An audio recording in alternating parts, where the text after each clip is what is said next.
All right, guys. So that's how you tumble a tank when you can't put it in the dryer. So that's the man cave dryer there, I guess you could call it. It works really well. This tank had a lot of big pieces in it. If you look, this is the coating that I was telling you that's inside. It's one of those pour-in coatings. They work well. I don't know what brand this is, but apparently, you know, it's not permanent. Tumbling this tank did take a lot of the big pieces out.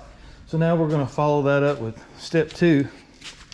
I had nuts and bolts and chain, some timing chain from another ATC in there, and so now we're going to use this product here. It's called Metal Rescue. It comes in a little small gallon. It looks like a gallon, but it's not. It's concentrated. I put it straight in. I'm going to top it off with some water later, but I don't have time to just let it sit. So we're going to keep working with the tank tonight, and we're going to try some stuff. And let's see. But anyways, this product, you mix it with water, believe it or not. And so before I call it a night tonight, I'll top this off. I'll fill the entire tank up, because this tank is about 2 gallons, 2.5 gallons. I'll top off this whole tank with just water, and then I'll let it sit overnight. And then tomorrow when I come out to the shop, it'll be there won't be any rust left in it. So what I've got here is the Harbor Freight sandblast cabinet. I've had it about 2 years. It's not terrible. You certainly are not gonna do professional type sandblasting projects every day. I've added some extra lights to it. I've modified the air intake a little bit. The biggest thing about one of these is being able to see. You see how this one's it's real frosted. I need to change this plexiglass, but I think we can get a couple more projects through it. You're not going to be able to hear. I'm going to set this up to where you can see it, and then we'll just dub over it.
Sometimes that sandblaster just won't take everything off. We got some factory stickers here that just didn't want to take it off. The media I use isn't real abrasive.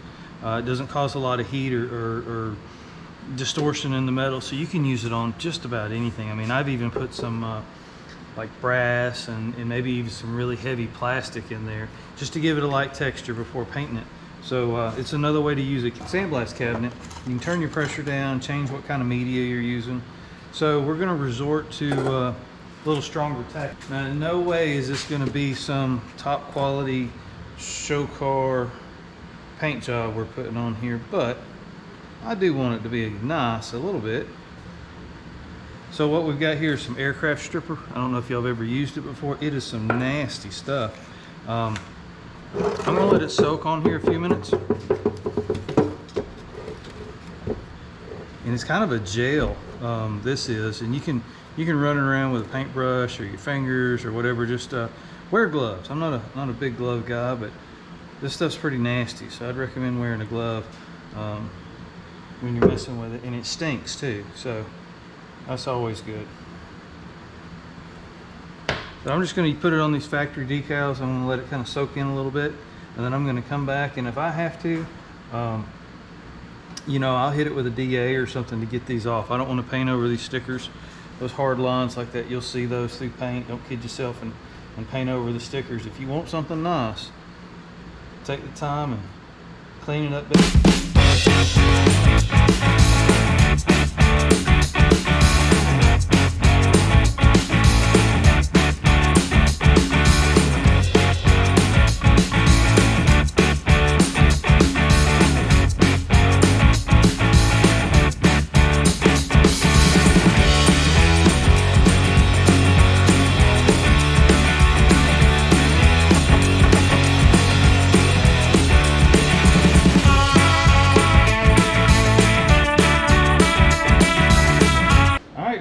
We're going to get the first coat on tonight. I went over everything with the paint stripper and got as much of it off as I can. There's at least 3 layers of white. This looks like we're down to the original white here. It's just not wanting to come off. I don't think it's going to have to come off. I think what I've got planned, I don't think anybody's going to see it.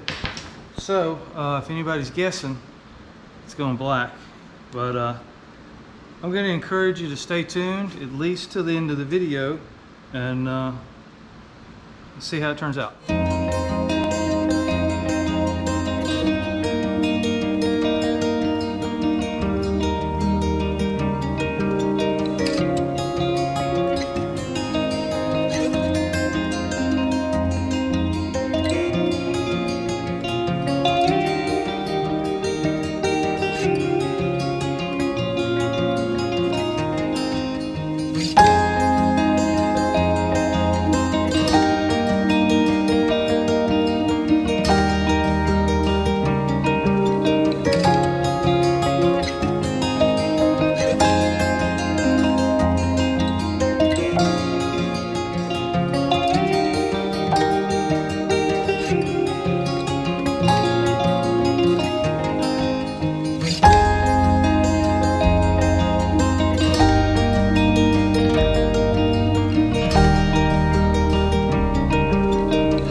Keep in mind, a lot of this tank is not viewable. You're not going to see underneath the wings. You're not going to see underneath the seat. So I'm probably not going to keep a whole lot of pay a whole lot of attention to those areas because you're just not going to be able to see them. So the black is a base coat.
just a little update. We got our 200E engine tore down, and this is the one that didn't have any compression.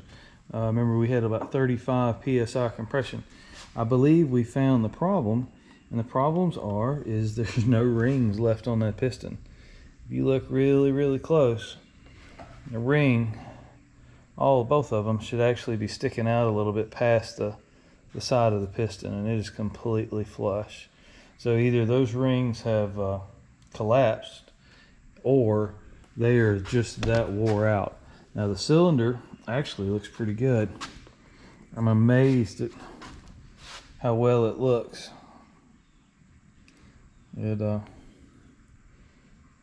It's not scored up or anything. I mean, it really looks good. So the head gasket seemed fine. So I'm going to put this head in the parts washer. This is our engine that it didn't have any compression in it, and I've pretty much determined the reason that is we didn't have any rings left. There are no rings left on this piston. Cylinders look great. I've mentioned that already. This head is a mess. Look at the back of these valves. That's sand and dirt and you know, probably mud and who knows what. You see an engine like that, more than likely the person ran it without an air filter, and this is exactly what happens. You run any engine without an air filter, you're basically going to wipe it out. Check your valves. Make sure they're not bent. They will get bent, they'll get warped. Piston never makes contact with them. That's certainly something to look for. Dirt and grime is one thing, but you don't want to see, you know, any indication or any evidence where a valve has come down and made contact with a piston. If you see that, that is just start over with another engine. I mean, if you're dealing in junk motors like I am, just start with another engine. And here's why. You start throwing a $100 crank at it, and you know, $75 rod and a $40 piston, and I mean, you might as well just start with another engine and not have to replace any of those hard parts.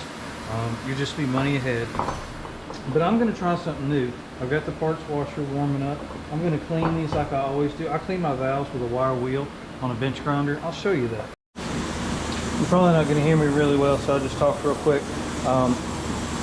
You just want a light touch here. You don't want to take off any metal. You just want to clean. 6-inch wire wheel. I'm cleaning from the back side of the valve, and I'm just using the edge of the wheel. I want to get rid of the dirt and the mud first. Kind of assess what I'm working with. You know, is the valve fitted? Is it chipped? That happens too, believe it or not. They're running really hot. The pipe goes into the water. You can fracture a valve. Pretty bad.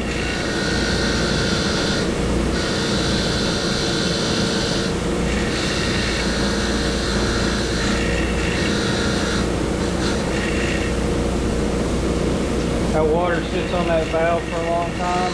Now the bike, of course, is split at this point. The valve just sits there with water on it, and it rusts and it fits.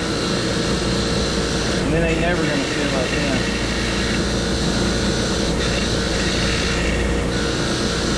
Don't try this at home. You heard the expression, some skin in the game? This is how you get that skin in the game, right here. That wire wheel will take the skin right off of it.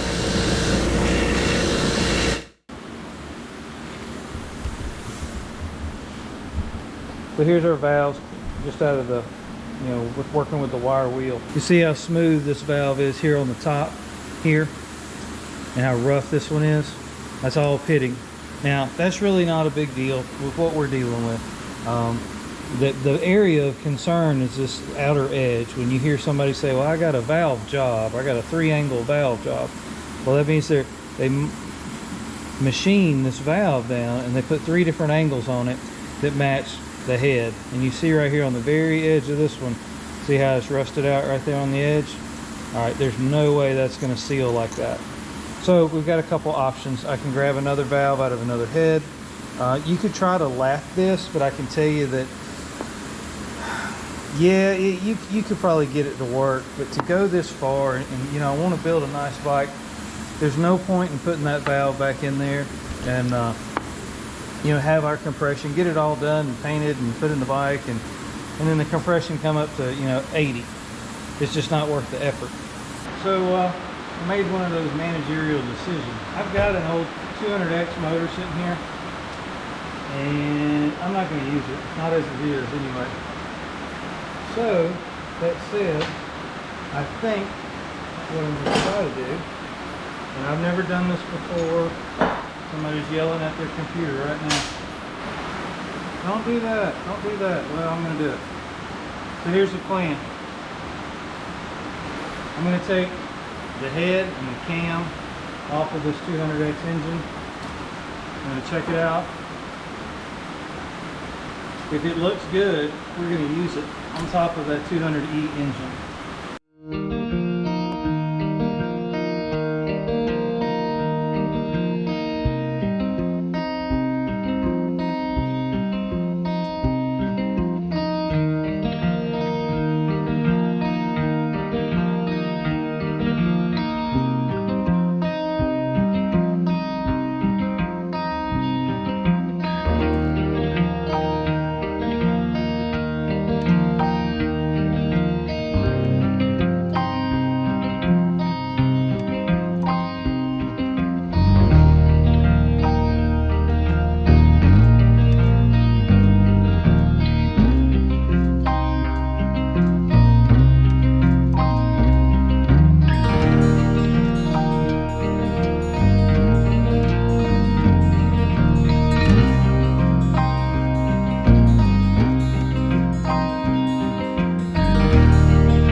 Alright, so I can tell you right now that the 200X cam has a longer duration than the standard 200E engine. And so what that means is, on a cam, if you look closely, you can see that this is the bearing here.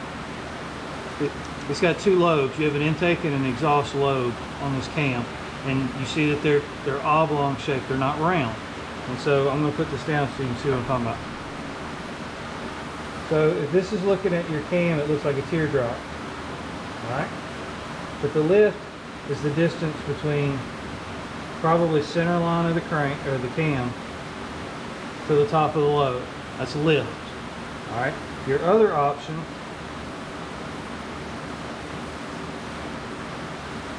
is duration.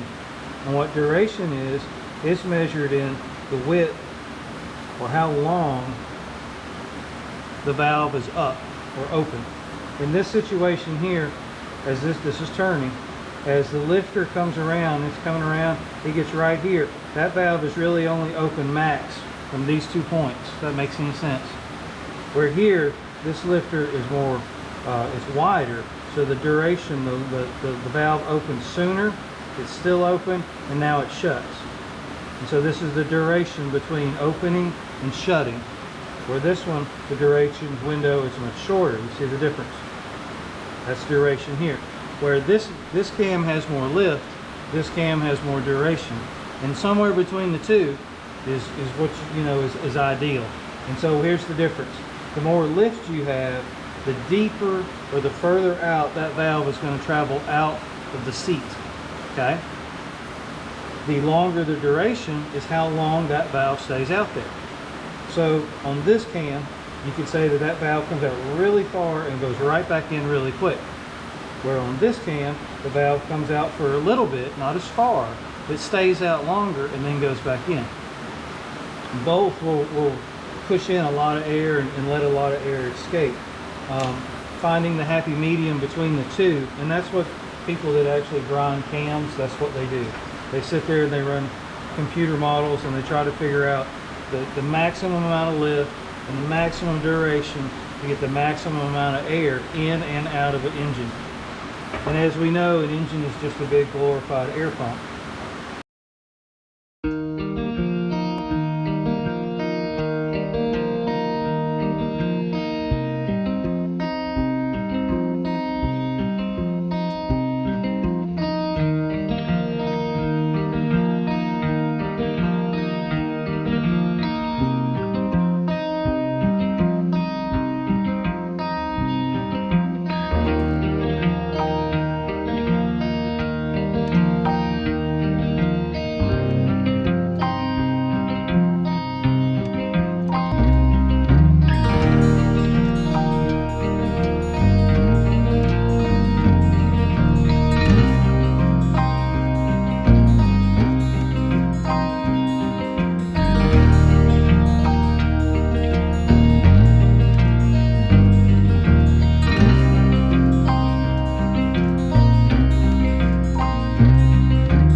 Alright guys, run into a little problem here on reassembly. I did not notice this bolt was broken off in this head. And this head, this is that 200X head. So we're going to try a couple tricks to get this out. I could just swap the head off, but you know, with another one, but I'd prefer to use this one if I can.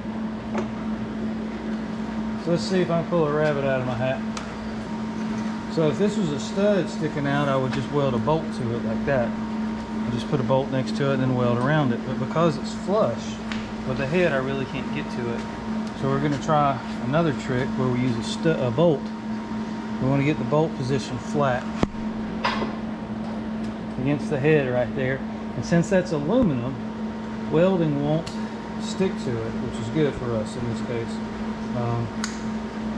We just only the steel and the steel is what we want to stick together.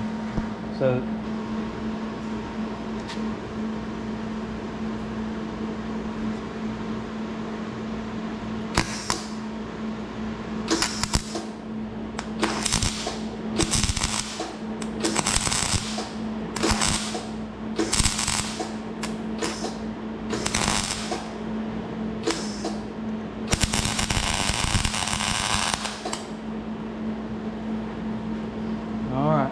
still hot, you want to act pretty quick on this. We want to try to get that nut to turn. You want to use that heat to your advantage, that it's loosened up the connection on all those threads, or it can just break off like that.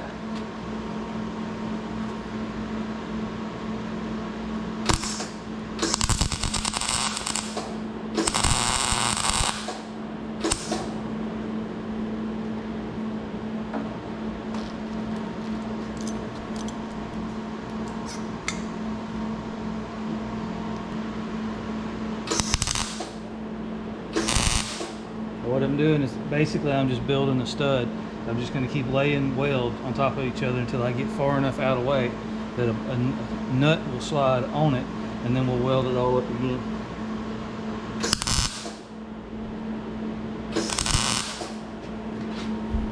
You want to see this.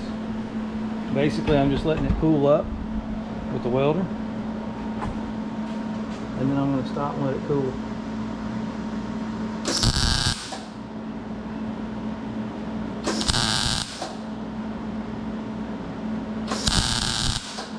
And again, we're putting a lot of heat in there, and that's what we want. We want to get a lot of heat in there, and we want to get down into those studs so to loosen it up. Now that we've got a nub, if you will, it's a little more to weld to putting this nut on here.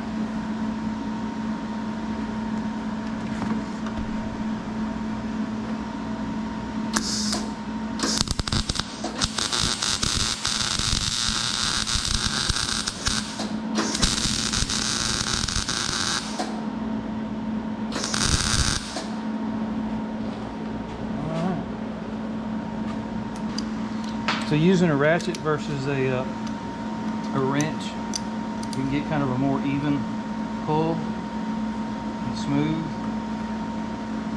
Well, sometimes you just got to throw the kitchen sink at mechanical problems. And so what I've done is I've drilled this out. First I center punched it, and then I worked my way up from the smallest drill bit I could find, staying inside the size of the bolt that's there. But these are things that you run across when you come behind other people. All right, guys, well, that wraps up this week out in the shop. It doesn't look like we got a lot done, but we did. We got a lot done.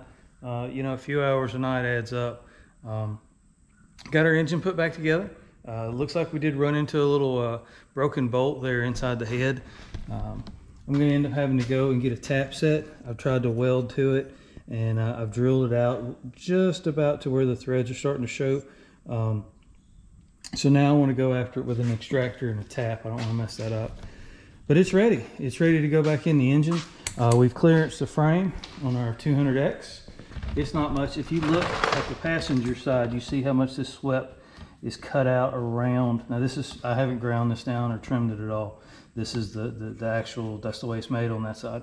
But on your left side here, I basically mimicked this same pattern here and trim this. Now there was considerable amount of trimming here in this lower section and a lot on the back of the engine, but this is where that sub transmission sits. Even when it's in place, you still have clearance for this bolt here, your adjuster on your swing arm. So the engine's going to work. Had I not had to redo the top end and run into that broken bolt, I think I would have went ahead and been up here, you know, working on motor mounts. That's going to be the next hurdle on this project. We got our first coat on our tank. I'm excited about that. I think that's going to be kind of neat. So it's not going to be black. I painted it black, but it's not going to be black. So that's your teaser for the next video. I painted the tank black, but it's not going to be black. So there you go. Y'all think on that a little bit. If you got any ideas, you think what I'm doing, put it down in the comments.